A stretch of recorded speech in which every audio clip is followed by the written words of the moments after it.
Salut, c'est Olen et vous écoutez l'émission Capsule. Vous le savez, les capsules d'Olen fait parler l'histoire et la philosophie pour éclairer l'actualité. Dans ce format, je vous propose de suivre et tirer le fil de l'actualité pour comprendre ses enjeux profonds, nourrir nos réflexions et créer un impact positif. Le mois dernier, on avait décortiqué ensemble cette nouvelle proposition de loi sur l'écriture inclusive. Ce mois-ci, on va parler de la laïcité. Si vous pensez que ces contenus vous sont utiles ou qu'ils peuvent l'être à d'autres, je vous invite à en parler autour de vous et faire un tour sur notre page Tipeee pour découvrir et soutenir l'activité du projet.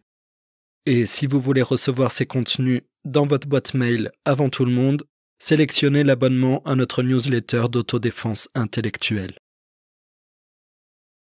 La laïcité à l'école. On a dit que la construction de la laïcité s'est conduite en France sur le terrain de l'école. Voici quelques exemples pour montrer que la notion de laïcité a toujours trait à l'éducation. Ce phénomène de violence dirigée contre les professeurs en France n'est pas une exception. Un peu partout dans le monde, les enseignants, hommes-femmes, sont victimes de mises en cause physiques ou morales. Par exemple, il est toujours très difficile de parler de Darwin et des théories de l'évolution aux États-Unis. Il est presque impossible de sortir d'une école coranique dans de nombreuses régions au Pakistan. Et on assassine les enseignants ou les élèves, notamment les jeunes filles, qui osent enseigner ou venir à l'école en Afghanistan. Au Nigeria ou au nord du Cameroun, l'organisation Boko Haram, qui s'appelle en réalité Book Haram, ce qui signifie les livres sont impurs, se donne pour mission fondatrice de lutter contre l'école publique sécularisée. En France, les problèmes viendraient de la volonté de certains d'afficher leur appartenance religieuse au sein de l'école publique. Comme au siècle précédent, l'école redevient donc un champ de bataille entre celles et ceux, pour l'essentiel des parents de confession musulmane, qui pensent que le libre exercice de leur culte comprend le libre affichage de la religion familiale au sein même de l'espace scolaire.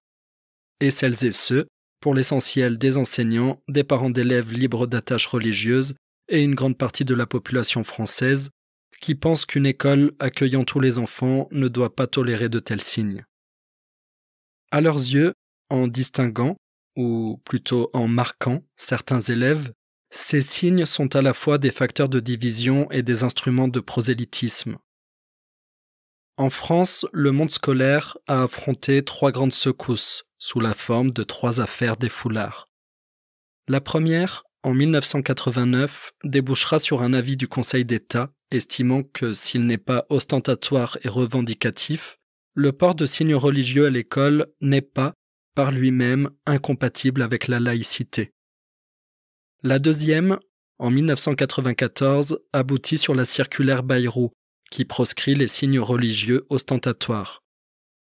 Et la troisième, en 2003, aboutit sur la loi du 15 mars 2004, qui, en application du principe de laïcité, interdit dans les écoles, collèges et lycées publics le port de signes ou tenues par lesquels les élèves manifestent ostensiblement une appartenance religieuse. Dans les 3 cas, la leçon est la même. On peut montrer, mais pas trop. Il faut rester raisonnable.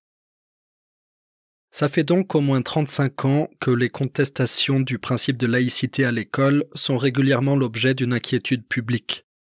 Or, la permanence même du phénomène, son retour périodique sur le devant de la scène politique et médiatique, n'est pas sans poser à la notion même d'atteinte à la laïcité un certain nombre de problèmes. Depuis le temps qu'il dure et qu'il est dénoncé, les progrès ne sont pas vraiment apparents. En termes d'atteinte à la laïcité, voyons ce que disent les chiffres.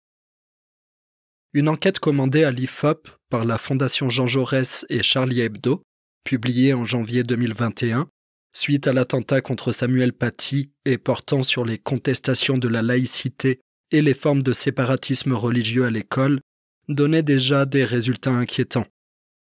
Près d'un enseignant sur 2, 49%, affirme avoir été contesté dans son enseignement sur des questions religieuses. 80% des professeurs déclarent avoir été confrontés au moins une fois au cours de leur carrière à une revendication liée à des croyances religieuses, comme une dispense de cours, des menus spéciaux à la cantine, etc. 25% des enseignants donnent tort à Samuel Paty d'avoir fait son cours sur la liberté d'expression à partir des caricatures de Mahomet. Le 9 novembre 2022, la publication d'une circulaire ministérielle détaille les réponses que les enseignements scolaires doivent donner à ces atteintes. Elle prévoit une gradation des réponses. Ça va du dialogue avec l'élève, première étape obligée, jusqu'à l'exclusion, les conseils de discipline pouvant être délocalisés lorsque la situation est jugée sensible. Maintenant, voyons une autre enquête, réalisée 1 an plus tôt, en janvier 2020, par le CNESCO, le Centre national d'études des systèmes scolaires. Elle avait pour intitulé « Laïcité et religion au sein de l'école, une évaluation des attitudes civiques des collégiens et des lycéens ». Elle a été menée auprès de 1600 élèves de 3e et de terminale, de 500 enseignants et de 350 chefs d'établissement. Elle montre à peu près exactement le contraire de ce dont celle de la Fondation Jean Jaurès s'est émue. Elle montre d'abord qu'au sein de l'école, les élèves, et encore plus les personnels d'éducation, adhèrent très largement au principe de laïcité. 90% des collégiens et 91% des lycéens considèrent que la tolérance entre eux est importante ou très importante, y compris à l'égard d'élèves d'une autre religion. 91% des élèves, en classe de 3e et terminale confondues, considèrent que les enseignants les respectent quelles que soient leurs croyances ou leurs opinions. Enfin, très peu de chefs d'établissement, 2% au collège et moins de 1% au lycée, déclarent rencontrer des problèmes importants de remise en cause des enseignements ou de refus des élèves de participer, pour motifs religieux, à certaines activités scolaires. De sorte, conclut le rapport du CNESCO, que les élèves français témoignent d'une adhésion au principe de laïcité nettement supérieure à leurs condisciples européens. En septembre 2022, 313 cas d'atteinte à la laïcité sont recensés. En octobre 2022, 1 mois plus tard, nous en sommes à 720 signalements. C'est évidemment beaucoup plus que les 313 recensés en septembre. Mais il faut, clairement relativiser ces données. D'abord, parce que par rapport aux 60 000 établissements, écoles, collèges et lycées existants en France, la proportion reste très faible. Aussi, cette augmentation témoigne-t-elle d'une progression objective du nombre de cas d'atteinte au principe de laïcité, ou bien d'une moindre réserve de la part des établissements à les signaler?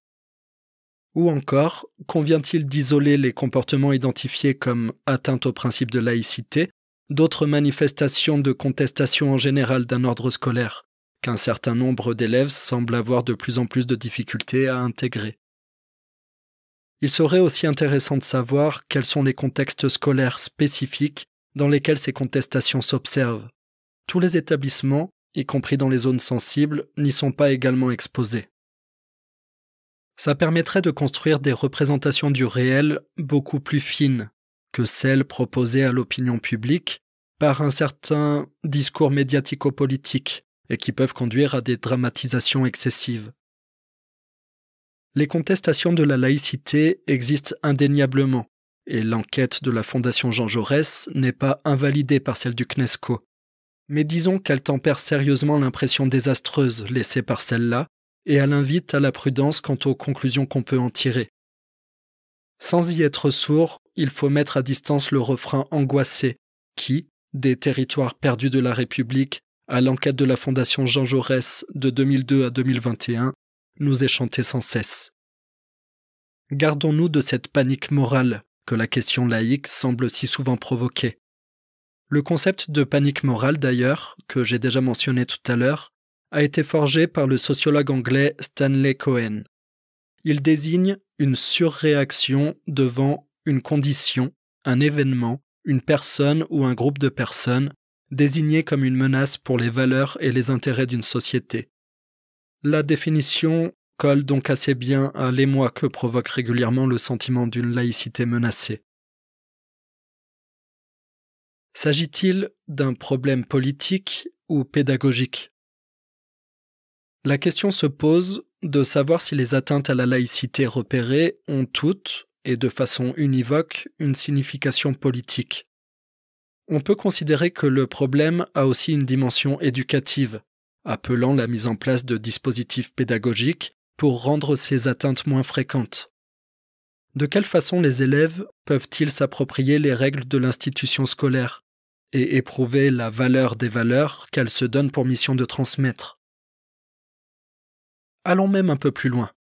Si l'école doit être un sanctuaire, à l'abri de ce que Pascal appelait le tumulte du monde, n'est-ce pas aussi au sens où les élèves y sont protégés de leurs propres errements, fussent-ils anti-laïques, c'est-à-dire au sens où on peut espérer d'une éducation une aptitude à les en délivrer? Dès lors, ne faut-il pas interroger de façon critique non seulement le sens de l'expression « atteinte à la laïcité », mais aussi la pertinence d'une réponse à ces atteintes en termes de signalement, c'est-à-dire une réponse plus administrative que pédagogique. Ces questions ne doivent pas se comprendre comme la dénégation d'un phénomène qui affecte profondément la vie des établissements où il se produit. Elles visent simplement à interroger son univocité, en formulant des hypothèses à propos des atteintes à la laïcité que connaît aujourd'hui l'école. Remarquons que leur caractère massif et croissant n'est pas une évidence. Leur donner systématiquement une signification politique relève peut-être d'une interprétation réductrice, préjudiciable à la compréhension fine du phénomène. Et enfin, les solutions qu'elles appellent ne sont pas toujours et nécessairement des solutions administratives et disciplinaires, sans que jamais la question ne soit posée de savoir comment une communauté éducative aborde pédagogiquement ces problèmes. Encore une fois, si vous pensez que ces contenus vous sont utiles ou qu'ils peuvent l'être à d'autres, je vous invite à en parler autour de vous et faire un tour sur notre page Tipeee pour découvrir et soutenir l'activité du projet. Et si vous voulez recevoir ces contenus dans votre boîte mail avant tout le monde, sélectionnez l'abonnement à notre newsletter d'autodéfense intellectuelle. À bientôt!